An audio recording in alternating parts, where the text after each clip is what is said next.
Friends, அதாவது பட்டதாரி ஆசிரியர் தொடர்பாக சென்னை உயர்நீதிமன்றம் மற்றும் மதுரை கிளையில் பார்த்திங்கன்னா வழக்குகள் தொடர்ந்து ஒன்றுமே இருக்குது. இது நாளுக்கு நாள் பார்த்திங்கன்னா இன்க்ரீஸ் ஆகிட்டு தான் போயிட்டுருக்கு. இந்த சமயத்தில் பார்த்திங்கன்னா செலெக்ஷன் லிஸ்ட் ஏதாச்சும் பாதிக்குமா, அல்லது எப்போ ஃபைனல் லிஸ்ட்டு விடுவாங்க, எப்போ பள்ளிக்கூடத்தில் கவுன்சிலிங் நடத்தான்னு சொல்லிட்டு எல்லாருக்குமே ஒரு எதிர்பார்ப்பு இருக்குதுங்க. இதில் என்னென்னா, ஒரு சில மேஜர் தவிர அது எல்லாமே இது கிடையாது. ஏன்னா டிஆர்பி ரிட் அப்பீல் போயிருக்கிறாங்க. அது எந்த வழக்கு தொடர்பான்னு சரியாக தெரியலைங்க. ஏன்னா அது இப்போ இவ்வளோ சீக்கிரமாக திடீர்னு கேஸ் ஹியரிங்க்கு எடுத்து இவ்வளோ ஜட்ஜ்மெண்ட் கொடுத்துட்டு திடீர்னு அதுக்கு அப்பீலே பண்ணிக்கிறாங்கன்னா, இவ்வளோ ஷார்ட் டைமில் பார்த்திங்கன்னா கொஞ்சம் யோசிக்க வேண்டிய விஷயந்தான். அதனால் அது இந்த வழக்கான, அதாவது யூஜிடிஆர்பி தொடர்பானதான்னு சொல்லிட்டு நிச்சயமாக சொல்ல முடியல. இருந்தாலுமே இது பார்த்திங்கன்னா நம்மளுக்கு, அதாவது கேண்டிடேட்டுக்கு சப்போர்ட்டாக போயிருக்குது, அதாவது எகென்ஸ்டாக பண்ணவங்களுக்கு அதாவது போயிருக்குது, அது மட்டும் தெரியுது. அதனால் டிஆர்பி பார்த்திங்கன்னா ரிட் அப்பீல் பண்ணதாக போட்டிருக்காங்க. இது டெய்லியுமே கேஸ் அப்டேட் பண்ணுறதுக்கு எனக்கு ஒரு உடன்பாடு இல்லாமல் இருக்குங்க. அதனால தான் இதுக்கு என்ன பண்ணிடலான்னு சொல்லிட்டு ஃபஸ்ட்டு சொல்லிடுறேன். இந்த கேஸ் இருந்தாலுமே நியமனம் போடலாம், அதற்கு எந்த விதமான தடையும் கிடையாதுங்க. ஆனால் அந்த இதில் நான் நிறையா டைம் சொல்கிற மாதிரி, இது என்னோடய 2017 டிஎன்பிஎஸ்சி ப்ரிலிமினரி பாஸ் பண்ணதுங்க. அந்த இதில் பாருங்கள், நம்மளுக்கு தெளிவாக கொடுத்துருக்குறாங்க. இது என்னென்னா, நம்மளுக்கு இங்கே கேஸ் இது மாதிரி கீழே கொடுத்துருவாங்க. இந்த இதில் the admission of the candidates to the main written examination is purely professional subject to the final orders to be passed by the honourable high court of judicature of Madras relating to this recruitment and any other case pending before the Honorable High Court Madras Madurai Bench of Madras High Court. இது மாதிரி அவங்க போட்டுருவாங்க. அதே மாதிரி இன்னொன்று காட்டுறோம் பாருங்கள். இது ஒரு நிபந்தனை கொடுத்துருவாங்க. அதாவது வேலைக்கு சேரும் போது பார்த்திங்கன்னா இங்கே இதிலே கொடுத்துருக்குறாங்க பாருங்கள். இந்த நியமனம் சென்னை மதுரை கிளை உயர்நீதிமன்றத்தில் நிலுவையில் உள்ள வழக்குகள் ஆகியவைகளின் மீதான தீர்ப்புக்கு உட்பட்டதாகும். இது மாதிரி அவங்க போட்டு கொடுத்துருவாங்க. அவ்வளோதாங்க, வேறு ஒன்றுமே கிடையாது. அவங்க போஸ்டிங் பார்த்திங்கன்னா போஸ்டிங் போடக்கூடாதுலாம் எதுவும் கிடையாதுங்க. அது இருந்தால் இந்த இதை போட்டு கொடுத்துருவாங்க. அப்படி ஆகும் பட்சத்தில் பின்னாடி ஜட்ஜ்மெண்ட் என்ன ஆகுன்னு சொல்லிட்டு கேட்குறீங்களா, அதுக்கும் நம்மக்கிட்டேயே ஆன்சர் இருக்குங்க. இது டிஆர்பி அஃபீஷியல் வெப்சைட்டில் இருக்கிற டிஆர்பியோட அச்சீவ்மெண்ட்ஸ் தான் இங்கே இப்போ பார்க்கலாம். இங்கே பார்த்திங்கன்னா உங்களுக்கு 2011-12 டெட் ஆரம்பிச்சிது. அதுக்கப்புறம் எக்ஸாம்ஸ்லாம் கொஞ்சம் ப்ராசஸ் ஆரம்பிச்சிது. இதில் உங்களுக்கு 14-5 13 எக்ஸாம் நடந்துச்சு, 14 போஸ்டிங் போட்டாங்க. ஆனால் இங்கே இந்த 2015-14 எக்ஸாமே நடக்கலைங்க. ஆனால் அந்த 30 செகண்ட் கிரேட் டீச்சரில் 32 போஸ்டிங் போட்டிருக்காங்க. இங்கே ஒரு 265 போஸ்டிங் போட்டிருக்காங்க. இது எது அடிப்படையில் போட்டிருக்காங்கன்னா, இது மாதிரி கேஸ் இருந்துச்சுன்னா அது இருந்தாலும் அதில் ஈக்குவல் பண்ணுறதுக்கோசரம் அவங்களுக்கு சாதகமாக தீர்ப்பு எதிர்காலத்தில் வரும் பட்சத்தில் அவங்களுக்கு போஸ்டிங் கொடுப்பாங்க. அது மாதிரி கொடுக்கப்பட்ட பணியிடங்கள் தான் இதெல்லாம். இங்கெல்லாம் பாருங்கள், 2017 நம்மளுக்கு கிராஜுவேட் டீச்சருக்கு எக்ஸாமே கிடையாது, பிஜி மட்டும்தான் நடந்துச்சு. அதே மாதிரி பிஜி அசிஸ்டன்ட் 18 நடக்கல. இந்த முடிஞ்சு போனதுக்கான 2017 முடிஞ்சதுக்கான பிஜி போஸ்டிங் இங்கே எடுத்துகிட்டு வந்திருக்கிறாங்க. அதே மாதிரி உங்களுக்கு இதை பார்த்திங்கன்னா உங்களுக்கு புரியுங்க. இந்த இது பார்த்திங்கன்னா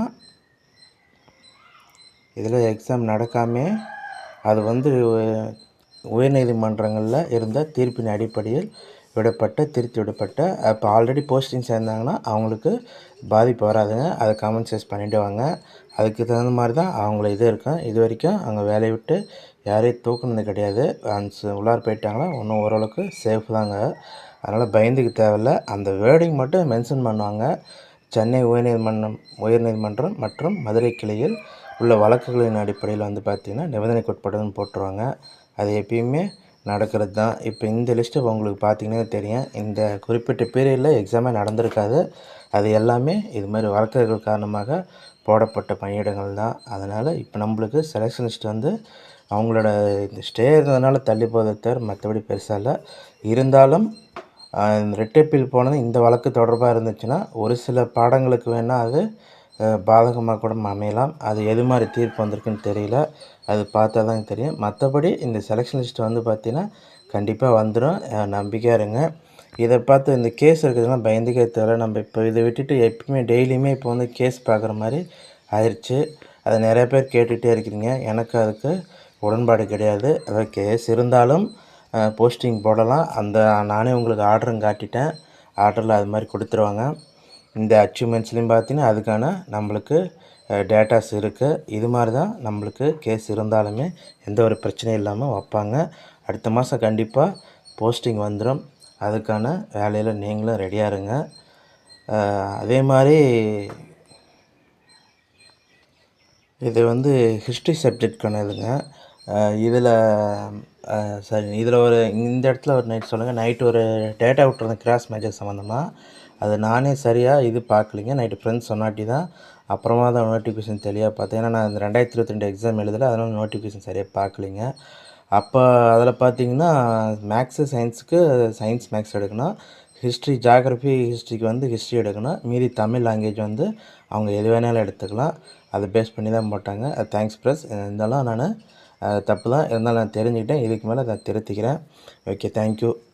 ஓகேங்க. சரி, இந்த இடத்துல வந்து பார்த்திங்கன்னா இந்த டேட்டாவில் வந்து பார்த்திங்கன்னா 66 இருந்தவங்களே இருக்காங்க பாருங்கள். உங்களுக்கு டேட்டா பர்த்து கிட்டத்தட்ட இவங்களுக்கு 58 வயசு ஆகுதுங்க.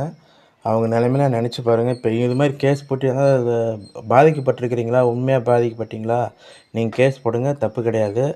அது ஒன்றும் பிரச்சனை இல்லை. ஆனால் வேணும்னே வந்து பார்த்தீங்கன்னா நானும் வேலைக்கு போகலிங்களா, எனக்கு கிடைக்கலிங்களா, உங்களுக்கும் வேலை கிடைக்கக்கூடாது, நீங்களும் போகக்கூடாதுன்னு சொல்லிட்டு ஒரு சில பேர் என்ன பண்ணுறாங்க, வேணும்னே கேஸ் போட்டு இழுத்துட்ருக்காங்க. சம்மந்தமெல்லாம் புதுசாக வந்து பார்த்திங்கன்னா எப்பயுமே வந்து பார்த்திங்கன்னா நம்ம டாக்குமெண்ட் இருந்தால் சரியாக இருக்கா, சரியாக பண்ணிடலாம். ஆனால் வேணுமே விவாதத்துக்கு பண்ண ஆரம்பிச்சிங்கன்னா அது எப்படி வேணாலும் குறுக்கு வழி நிறையா இருக்குது. நிறைய பிரச்சனைகள் ஏற்படுத்துறதுக்கு வாய்ப்புகள் அதிகமாக இருக்குது. அதை பயன்படுத்திக்கிட்டு இது மாதிரி கேஸ் போட்டு இவங்க நிலைமையில நினச்சி பாருங்கள். இப்போ திடீர்னு அடுத்த வருஷமே 58 வயசு தான் வந்து பார்த்திங்கன்னா குறைக்க போகிறதா சொல்லிகிட்ருக்காங்க. இப்போ இவங்க நிலைமையில நினச்சி பாருங்கள். இவங்க இப்போயே 58 ஆயிடுச்சு. எக்ஸாம் எழுதி பாஸ் பண்ணிட்டாங்க. இவங்க வந்து போஸ்டிங் போகாமையே அவங்களுக்கு வந்து இப்போ போகிற மாதிரி இருந்தால் எப்படி இருக்குன்னு நீங்களே நினச்சி பாருங்கள்.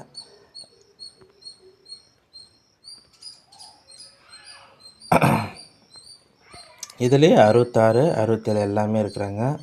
அவங்க இதெல்லாம் பார்க்கணும். ஏன்னா இந்த அளவுக்கு, ஆனால் அவங்க இவ்வளோ வயசாகியும் கஷ்டப்பட்டு படிக்கிறாங்க. இதுலேயே வந்து பார்த்திங்கன்னா 2K கிட்ஸும் இருக்கிறாங்க, நிறைய பேர் இருக்காங்க. அவங்க கூட போட்டி போடுற அளவுக்கு இதுக்கு மேலே எல்லா எக்ஸாம்லையுமே அவங்க கூட தான் போட்டி போட போகிறோம்.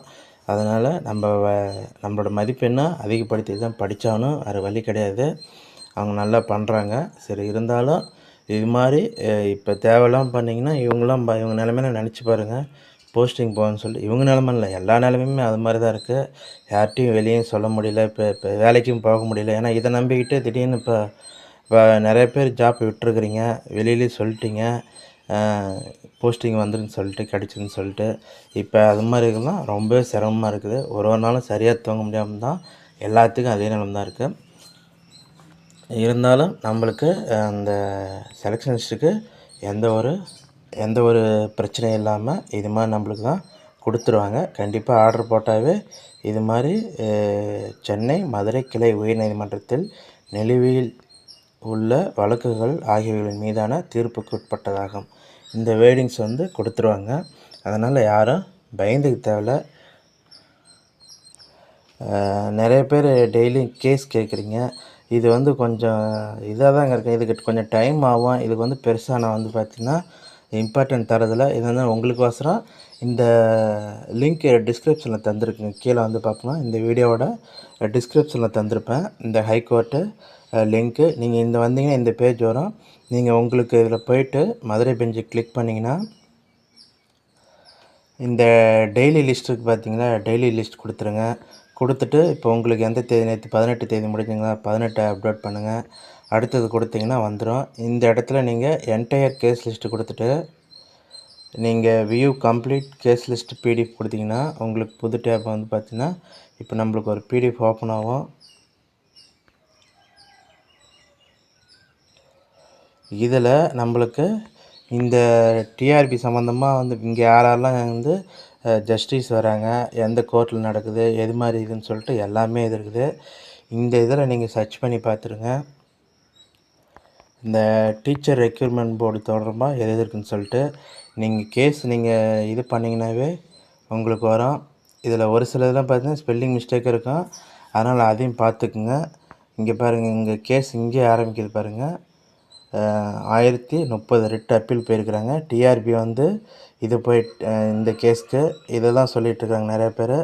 இந்த 10/30/2024 ரிட் அப்பீல் வந்து பார்த்திங்கன்னா டிஆர்பி வந்து ஜனனி அண்டு 2 அதர்ஸ் மேலே எகென்ஸ்டாக பண்ணிருக்கிறாங்க. இது நீங்கள் பார்த்தீங்கன்னா தாங்க தெரியும், டெய்லி நீங்களே வாட்ச் பண்ணிங்க. அதுக்கோசரம் தான் சொல்கிறேன்.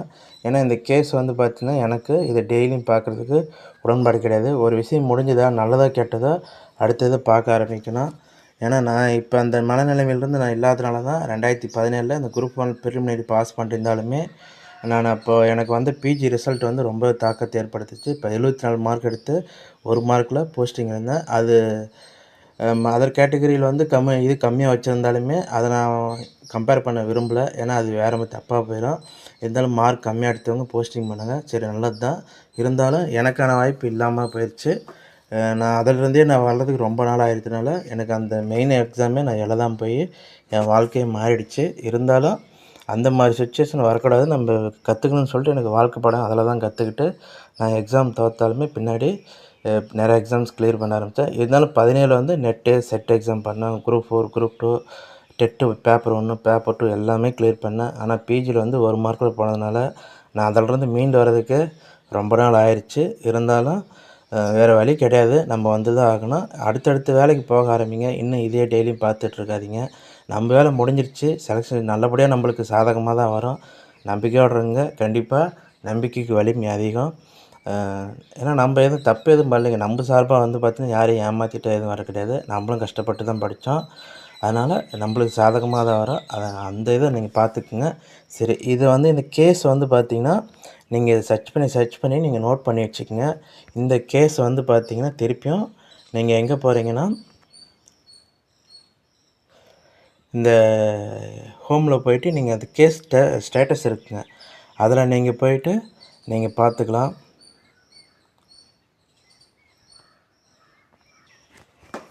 இது வந்து ஸ்டேட்டஸ் பார்க்குறதுக்கான இந்த லிங்க்குங்க. இந்த லிங்க்கு நான் தரேன். நீங்கள் இந்த பேஜ் ஓப்பன் ஆகும்போது நீங்கள் சர்வீஸில் போயிட்டு ஸ்டேட்டஸ் ஆஃப் கேஸ் போங்க. இதில் வந்து மதுரை பெஞ்சில் பாருங்கள். இதில் போய்ட்டு கேஸ் டைப் வந்து பார்த்தீங்கன்னா ரிட் அப்பீலுங்களா, இங்கே நம்மளுக்கே வருது. ரிட் அப்பீல் போகிறாங்க.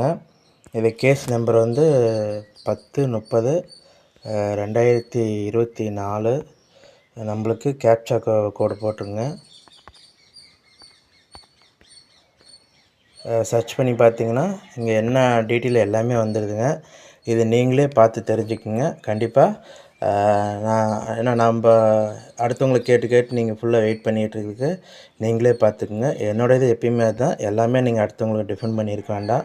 நீங்களே ஒரு இது கற்றுக்க ஆரம்பிங்க. இந்த இது தான் நீங்கள் போட்டிங்கன்னா தெரிஞ்சிடும். இந்த எப்போ கேஸ் ஃபைல் ஆணுச்சு, எப்போ ரிஜிஸ்டர் ஆகிருக்கு, ஸ்டேஜ் வந்து பார்த்திங்கன்னா பெண்டிங்கில் இருக்குது. டிஆர்பி வந்து பார்த்திங்கன்னா ஜனனி அண்டு அப்புறம் இது வந்து பார்த்திங்கன்னா NCDC, national council for teacher education. அது வந்து பார்த்திங்கன்னா இது தொடர்பாகவும் அவங்க இந்த ஜனனி அந்த 2 அதர்ஸ் வந்து பார்த்திங்கன்னா இவங்களுக்கு எதிராக தொடர்ந்துருந்தாங்க. அதுக்கு சார்பாக வந்து பார்த்திங்கன்னா டிஆர்பி வந்து இது பண்ணிருக்கிறாங்க. இப்போ கேஸ் ரெடி ஸ்டேட்டஸ் வந்து நாட் ரெடி தான் போட்டிருக்கு. நீங்கள் இப்போ அங்கே ஆல்ரெடி பெண்டிங் போட்டிருந்தாங்க பார்த்தீங்களா, writ appeal filed under clause 15 of letter patent paying of this memorandum.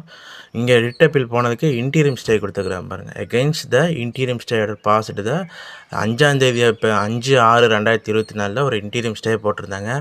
அதுக்கு எகெயின்ஸ்டாக தான் இது போட்டிருக்குறாங்க. கண்டிப்பாக இது நெக்ஸ்ட் இது போடலிங்க அவங்க. அதனால் இங்கே நம்மளுக்கு இதை வாட்ச் பண்ணிகிட்டு இருந்தீங்க, உங்களுக்கு தெரியும். அடுத்த ஹியரிங் வந்து 20/6 வருது உங்களுக்கு. இது மாதிரி நீங்களே வாட்ச் பண்ணிகிட்ருங்க, உங்களுக்கு நீங்களே தெரிஞ்சுக்கலாம். அதுக்கோசம் தான் இந்த வீடியோவை சேர்த்து இதிலே போட்டுறேன். நீங்கள் யார்கிட்டயாச்சுமே கேஸ் வந்து என்ன ஸ்டேட்டஸு என்ன இருக்குன்னு பார்க்க தேவையில்ல. அங்கே போகிறீங்க, உங்களுக்கு என்னென்ன கேஸ் இன்றைக்கி டிஆர்பி ரிலேட்டடாக வருதுன்னு சொல்லிட்டு பாருங்கள். நீங்கள் பார்த்துட்டு இந்த ஸ்டேட்டஸ்லேயே நீங்கள் பார்த்துட்டிங்கன்னா உங்களுக்கு ஈஸியாக இருக்கும். இதே இதுலேயே உங்களுக்கு மெட்ராஸ் ஹைகோர்ட்டில் என்னாச்சும் பார்க்கணுன்னா ஸ்டேட்டஸ் ஆஃப் கேஸில் போய்ட்டு இது பார்த்துக்குங்க, பிரின்சிபல் சீட் கொடுத்தீங்கன்னா உங்களுக்கு இந்த இது வந்து மெட்ராஸ் ஹைகோர்ட்டுக்கான பேஜுங்க. இதுலேயே நீங்கள் மாற்றிக்கலாம். உங்களுக்கு கேஸ் போட்டிங்கன்னாவே வந்துடும். டைப் போடுங்க, கேஸ் நம்பர் போடுங்க, இயர் போடுங்க, கேப்சா போட்டிங்கன்னா முடிஞ்சு போச்சு. எல்லா டீட்டெயிலும் இங்கே வந்துடும். அதனால் நீங்கள் இதை பார்த்துட்ருங்க. Okay friends, thank you. ஏதாச்சும் டவுட் இருந்தால் கமெண்ட் பண்ணுங்கள். எனக்கு இந்த வெறும் கேஸு பற்றி போகிறதுக்கு எனக்கும் ஒரு உடன்பாடு கிடையாது. இதுக்கு நேரமும் விரயமாக மாதிரி தெரியுது. இது கேஸ் வந்து ஒரு பிரச்சனையே கிடையாதுங்க, யார் வேணாலும் போடலாம். இருந்தாலும் நம்ம தரப்புலையோ இல்லை எதிர்த்தரப்புலையோ வக்கீல்கள் வந்து வழக்கறிஞர்கள் வந்து வைக்கிற வாதங்கள் வந்து சிறப்பாக இருந்துச்சுன்னா அவங்களுக்கு ஃபேவராக தான் போகும். கண்டிப்பாக சட்டம் வந்து ஒரு நெகிழித்தன்மையாக தான் இருக்குது. அது அவங்க தரப்பு நியாயமாக இதெல்லாம் பார்க்க மாட்டாங்க. ஆர்கியூமெண்ட் சரியாக இருந்தால் அவங்களுக்கு கண்டிப்பாக ஃபேவராக வரும். ஓகே ஃப்ரெண்ட்ஸ், அதனால் இது நம்ம கேஸ் இருந்தால் பிரச்சனை கிடையாது, செலெக்ஷன்ஸ் வரும். ஒரு சில மேஜருக்கு பிரச்சனை வரலாம், இருந்தாலும் அது வராது. இருந்தாலும் நம்பிக்கையோடு இருப்போம். பாருங்கள், ஏதாச்சும்னா கமெண்ட் பண்ணுங்கள். Okay friends, thank you.